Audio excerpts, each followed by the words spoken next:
Galera, no vídeo de hoje vamos falar do cara que estava esquecido do baile, que é o Absolute Superman.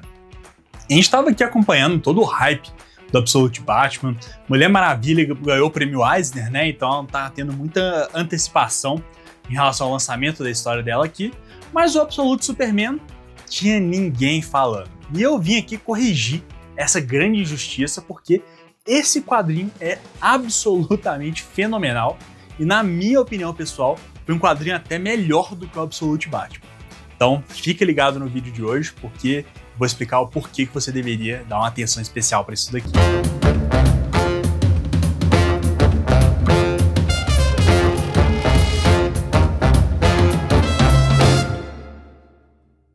Fala galera, sejam muito bem-vindos para mais um vídeo aqui no canal.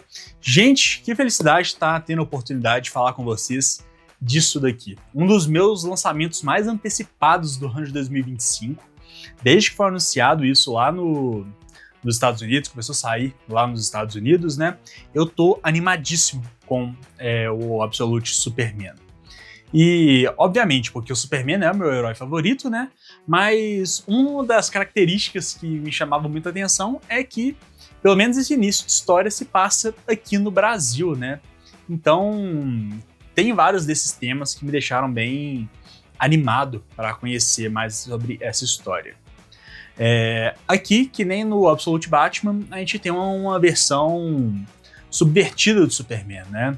Aqui foi o universo Absolute, ele foi um universo que nasceu a partir do renascimento do Darkseid, né? Então, um universo que funciona basicamente na energia do Darkseid. Então, os heróis, eles meio que cresceram e lidam com mais dificuldades, um universo um pouco mais sombrio do que o universo regular da DC, né?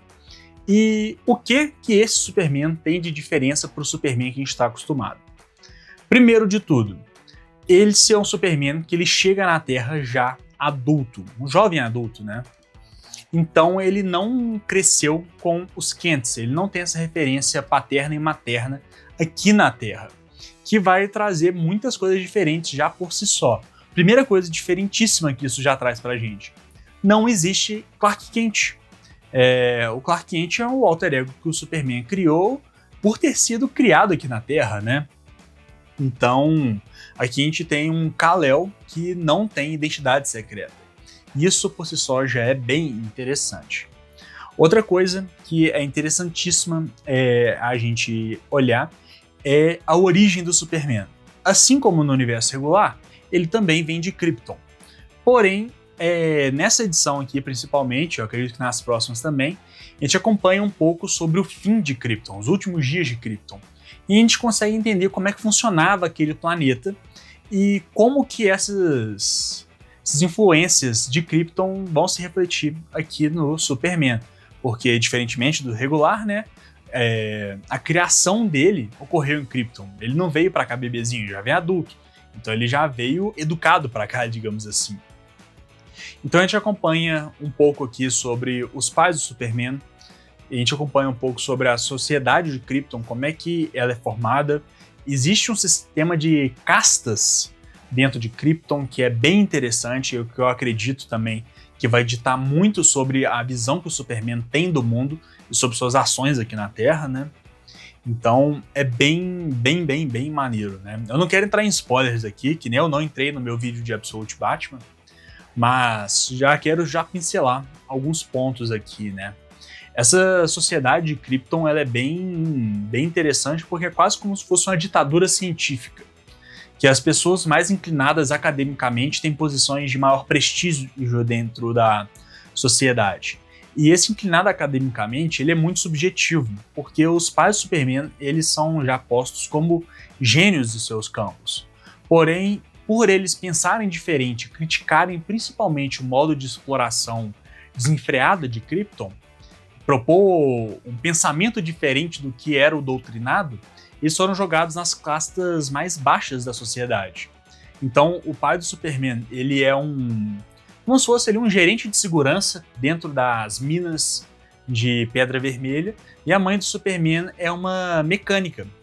E apesar deles serem gênios, né? A gente aprende aqui que essa questão toda de trabalhos manuais, agricultura e tudo mais em Krypton é colocado na pior casta da sociedade possível, né? São pessoas que têm que lutar, pagar muitos impostos, tem que... tem até uma cena interessante aqui, que tem um agricultor que está passando por uma seca, ele conseguiu juntar um dinheiro para poder fazer com que os cientistas de Krypton fizessem chover lá, né? Então é uma sociedade muito autoritária, quase como se fosse uma distopia científica, né? Eu achei isso muito interessante. E isso já começa a se refletir no presente, que é onde a outra metade da história se passa. A gente começa aqui com a história com o Superman no Brasil. E é bem interessante isso, porque o Superman ele já está começando a mostrar sinais de que ele está aqui querendo ajudar. Ele está tentando fazer a vida desses trabalhadores que trabalham nas minas de diamantes um pouco mais fáceis. Só que essa boa ação dele não passou despercebida, então ele começou a ser perseguido pela Organização Lázaro, que é basicamente um grupo de milicianos cheio de pacificador que começa a ir atrás dele, né? E nesse meio campo a gente acaba conhecendo a Lois Lane também, ela faz parte dessa Organização Lazarus, né? Ela não é uma jornalista, faz parte dessa milícia maluca. E é interessante porque nesse primeiro contato dos dois eles já aprendem muito sobre si. E eu acho que isso vai acabar se desenvolvendo bem nas próximas edições. Outro personagem que apareceu bastante aqui foi o... Bastante não, o personagem que é vilão do Superman, que já apareceu aqui, foi o Brainiac. Mas ele não é aquele conquistador de mundos que a gente conhece. Aqui ele é como se fosse um supercomputador utilizado pela Corporação Lazarus para poder determinar níveis de ameaça, traçar planos de estratégia. Eu achei curioso. E eu quero ver onde é que isso vai dar, né? Não vou entrar em mais spoilers do que isso daqui, mas as minhas opiniões são extremamente positivas desse trabalho, né? O Superman ele tem um traje bem diferente, que é um traje que tem uma IA, digamos assim, que ajuda o Superman a solucionar problemas, fazer diagnósticos, e o traje ele meio que tem a função de proteger o seu usuário. E esse traje, ele ocupou a função de nave espacial, né? Os pais do Superman desenvolveram esse traje para ele e mandaram ele aqui para a Terra. Usando só o traje, não teve aquela navezinha que caiu na fazenda, nada disso, né? Então já é bem interessante, é um traje que em primeiro momento ele não tem uma capa, né? Que nem mostra aqui no verso da revista, mas ele tem uma tecnologia chamada de poeira, que essa energia vermelha, esse pó vermelho, que sai do traje e toma formas, né? Como se fosse um traje vivo. Então a capa dele gera escudos, protege ele, pega coisas. É muito interessante, eu gostei bastante desse Superman com essa tecnologia nova. Acho que vai dar muito certo nessa revista. E por que eu digo que eu acho que esse quadrinho foi até um pouco melhor para mim do que o Absolute Batman? O Absolute Batman é um quadrinho absolutamente divertido. Gostei demais disso daqui. Mas a história do Absolute Batman, apesar dela estar bem interessante, os personagens estarem muito intrigantes, é uma história que eu acho que ela acaba dentro do quadrinho, sabe? Enquanto eu acho que aqui no Superman, o Jason Aaron ele tá tentando trazer um quadrinho que vai apresentar algumas críticas, principalmente em questão de exploração planetária, coisas relacionadas ao meio ambiente, exploração de trabalhadores, trabalhos com alto nível de periculosidade.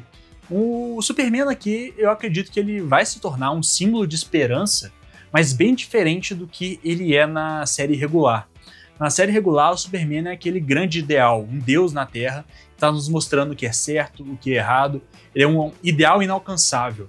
Enquanto eu acredito que o Absolute Superman ele pode se tornar um ideal também, só que mais numa visão de um líder, sabe? Aquele cara que vai liderar as pessoas para um futuro melhor, para uma vida melhor. Então acho que vai ter muitos debates. Eu espero muito que o Jason Aaron consiga trabalhar esse tipo de coisa bem, para não ficar raso também, né? Obviamente a gente tem que acompanhar as próximas edições para saber se esse quadrinho ele vai ter alguma profundidade realmente, mas me agradou muito essa promessa para o futuro. Gostei demais disso daqui. Bem, gente, essas foram minhas opiniões sobre o Absolute Superman, que nem eu fiz do Batman e agora eu fiz do Superman. Assim que sair o número 1 da Mulher Maravilha, também vou trazer um vídeo completinho aqui pra vocês, com as minhas opiniões, minhas impressões sobre o quadrinho. E eu quero uma opinião de vocês também, né? Normalmente, lá nos Estados Unidos, os arcos costumam durar 6 edições. Ou seja, aqui nas nossas edições brasileiras da Panini, vão durar 3 edições, né? Porque, assim como o Absolute Batman, aqui a gente tem as edições Superman 1 e 2. Então, para concluir o primeiro arco de histórias, vai ser na terceira edição. Vocês gostariam que eu viesse aqui depois de ler a terceira edição para comentar como é que foi o primeiro arco? Acho que seria um vídeo bem legal da gente fazer. Deixa aqui nos comentários se você quer assistir isso daí. Mas bem, deixa seu like se gostou do vídeo, se inscreva no canal se ainda não for inscrito, considere se tornar um membro, aqui a gente tem vários benefícios muito bacanas e eu tenho certeza que você vai gostar de fazer parte da comunidade do Pela Capa. E vou deixar aqui 2 vídeos para vocês poderem continuar assistindo aqui os conteúdos do canal, que é o meu vídeo de Absolute Batman, para você poder ir lá assistir se ainda não assistiu, e aqui embaixo o meu vídeo de Zatanna Quebrando Tudo, o quadrinho que ganhou o prêmio Eisner como melhor minissérie no ano passado. São 2 vídeos fantásticos e eu tenho certeza que você vai gostar deles. Bem, gente, o vídeo ficou por aqui e até a próxima.